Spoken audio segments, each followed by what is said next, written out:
Assalamu alaikum, dear students of 9th class. Hope you might be fit and fine, dear students. Welcome you all. It's chapter number 2, The Rise of Commercial Forestry. Is the name of this chapter. It is new chapter, but the section is same section 2, that is livelihood, economies and society.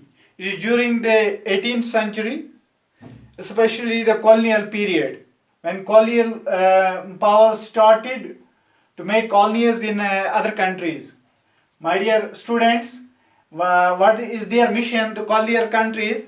That we have learnt already, that their mission is their rule on weaker section of the society, we can say they rule on the weak people or the weak country, and their second mission is that they exploit their resources, and also they conquer their lands. This was their mission. Especially after the discovery of these routes. So dear students, what we have learnt in the previous chapter, that हमने क्या पढ़ा previous chapter में, that British needed forests for exploiting. It was a man resource in these countries where they were making their colonies. So dear students,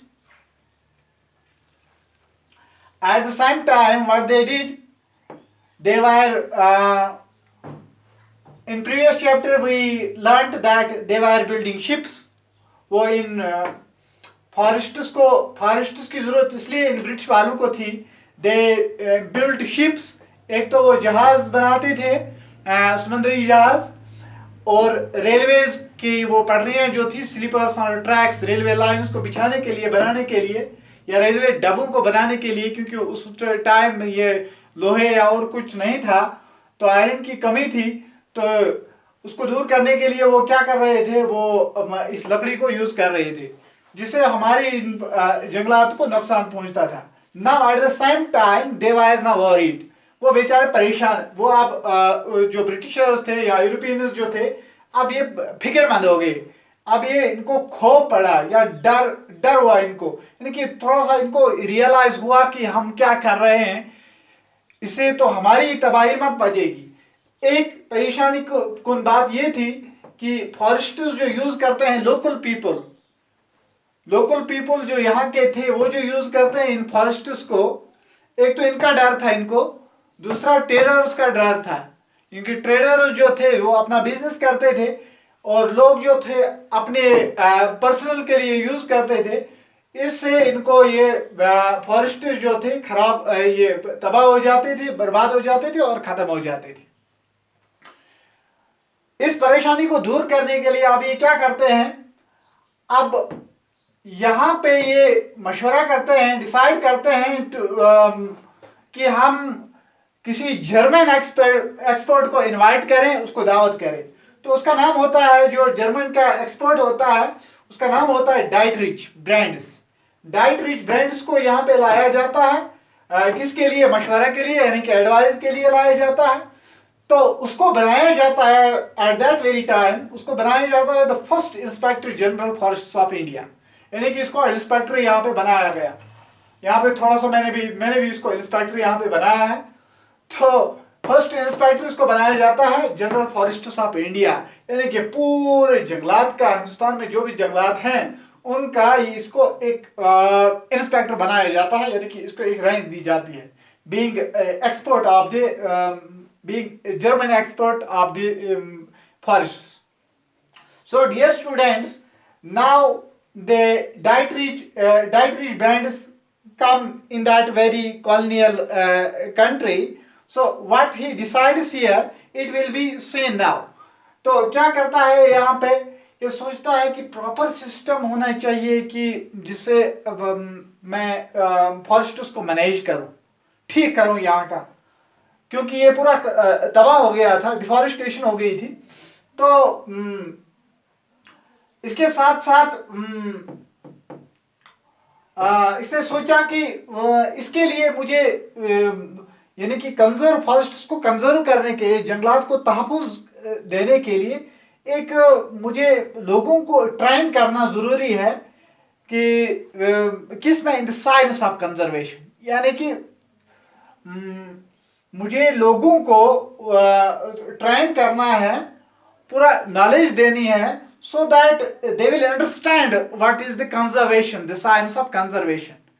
उनको समझ में आ जाए कि ये जो रिसोर्स है, फॉरेस्ट रिसोर्स जो है, हम किस तरह इसको कंजर्व करें, इसका फायदा क्या है। इसके लिए इसने सोचा कि system must be legally sanctioned, ये लीगली सैंक्शनड होना चाहिए, ऐसे ही नहीं हो सकता है। तो उसके लिए इसने कहा कि ये यहाँ पे रूल्स बनने चाहिए फॉरेस्ट रिसोर्सेज बचाने के लिए, या फॉरेस्ट रिसोर्स को यूज करने के लिए, जो भी फॉरेस्ट से, जंगलात से जो भी कुछ निकलता है, क्योंकि सब कुछ जंगलात से ही आता है।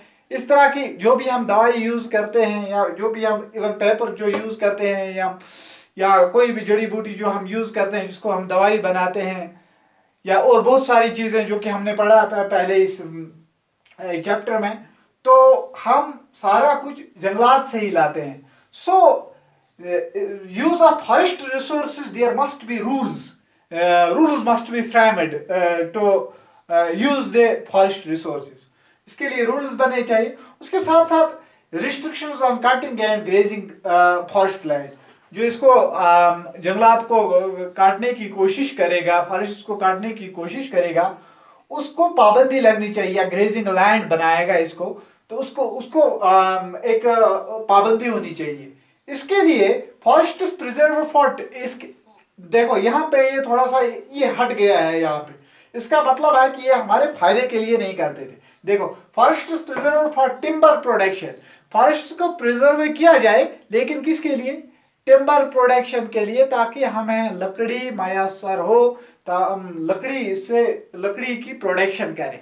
यानी कि लकड़ी के लिए ये कंसेप्ट नहीं था कि हम अपने माहौल को बचाने के लिए, या इसमें स्पीशीज को कंजर्व करने के लिए, या इससे बहुत सारे हमें नफा पहुंचते हैं इसके लिए, या हवा को साफ रखने के लिए, तो या और भी बहुत सारे इसके इफादियत हैं, इसको बचाने के लिए। यानी कि यहाँ पे इनका ये कॉन्सेप्ट नहीं था, इसको प्रिजर्व करना था कि timber production.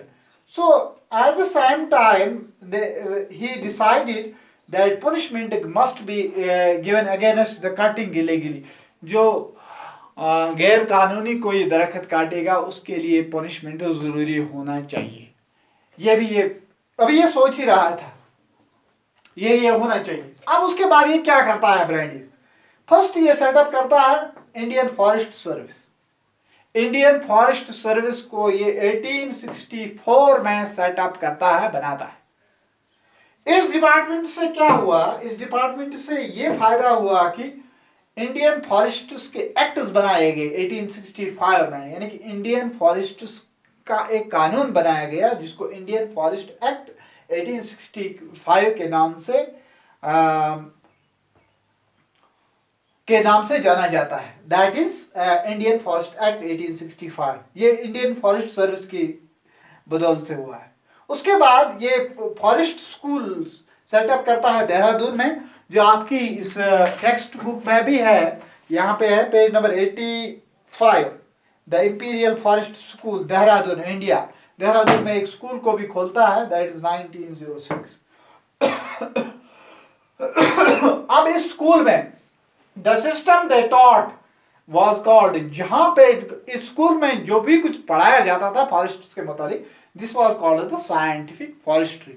Inshallah, my dear students, but at the same time, dear students, many people and ecologists, बहुत सारे लोग और ecologists, यानी कि माहौल के माहिर जो होते हैं वो भी, और बहुत सारे लोग जो पढ़े लिखे थे,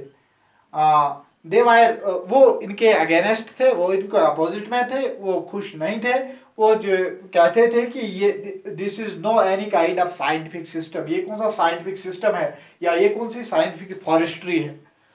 तो इंशाअल्लाह my dear students, tomorrow in upcoming class our focus will remain on the scientific forestry. For that very purpose, stay connected, be happy. Assalamu alaikum.